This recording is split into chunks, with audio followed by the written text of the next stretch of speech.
October is Domestic Violence Awareness Month, and I've already posted one video from a story that I wrote that was published related to domestic violence. It was called Hidden. If you didn't see that, you may want to go back to my YouTube channel and check it out. It was a very difficult piece to share, and I'm going to share another story related to domestic violence, but as I promised, I'm sharing one that maybe has a little bit more of a positive ending to it as opposed to the one before. And the other significant part about this one is that it is not true. It is complete fiction that I created, so it's not based on anything that happened in my life like Hidden was. It's called The Devil's Wife. It appeared in the Moonshine Review. This particular issue, let me get it out of the lights there, celebrating 10 years. It was volume 10, their 10th year anniversary issue. And here we go.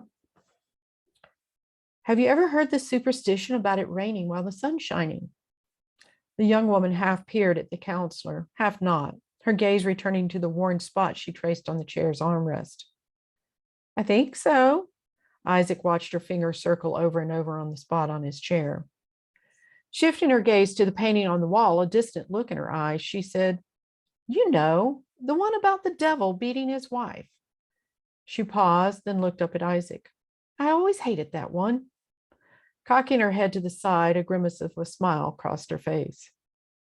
"Do you believe in superstitions?" Isaac asked. "Oh, no, not really," she laughed. "I even had a solid black cat once. Those were probably the luckiest days of my life, before I met Dan." Was meeting Dan unlucky? "Some question that is," she said. "I wouldn't be here now if I'd never met him."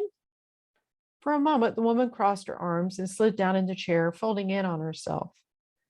Isaac shook his head. Every time Dan's name came up, she took this posture. Often it indicated the end of the session or the productive part. He tried to shift her back to safer territory. "So what about the rain when the sun's shining? What does that mean?" "Oh, that." She sat straighter and rubbed more fabric away on the arm of the chair. Silence. Isaac waited several minutes, but she never looked up, her finger speeding up as it ran around and around the spot. "I believe it goes like this," Isaac said. "If it's raining when the sun is shining, then the devil's beating his wife, right?" "That's the one." She switched to her thumb, rubbing away the fabric. A new spot would appear on the chair if he reupholstered it, but it might be time. As if reading his mind, the woman looked up. "I guess everyone rubs this spot, huh?" "I guess so." "We're all just a bunch of nervous nobodies, aren't we?" She caught her right hand in her left, gripping so hard the knuckles turned white. "I wouldn't say that." Isaac looked into her eyes. They were a lovely shade of blue, like the ocean in some exotic vacation spot. "Do you think you're a nobody?" "Dan said I was."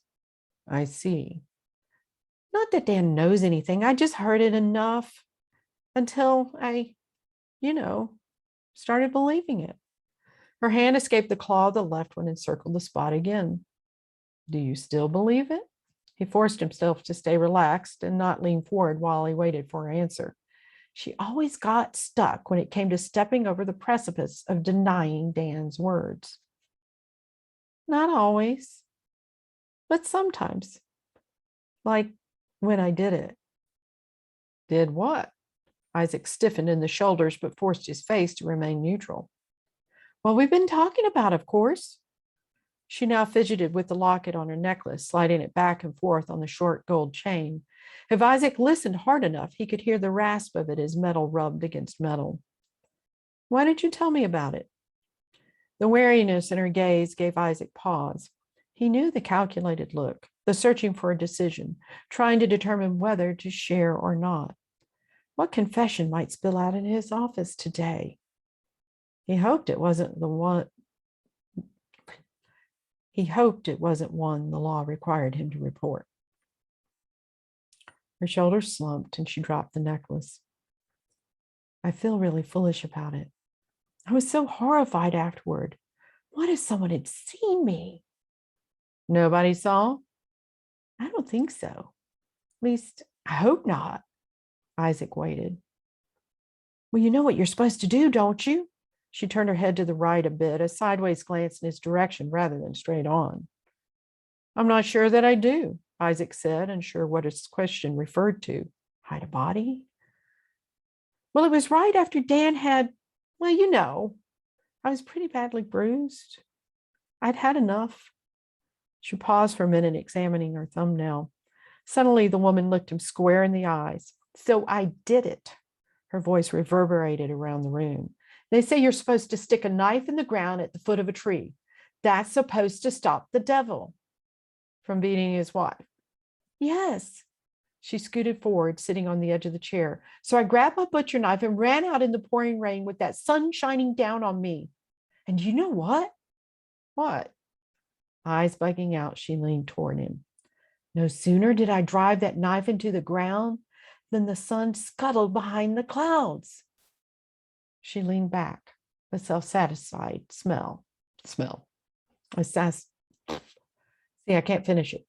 A self-satisfied smile on her face.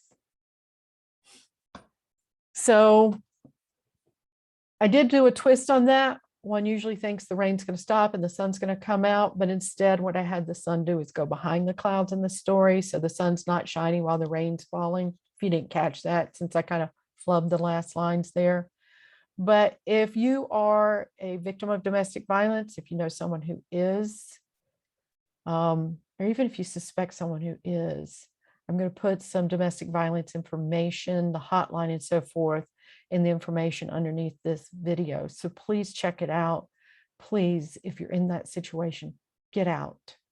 I did, and I did that like 40 years ago. And I'm alive because I did. So please don't become another statistic. Bye.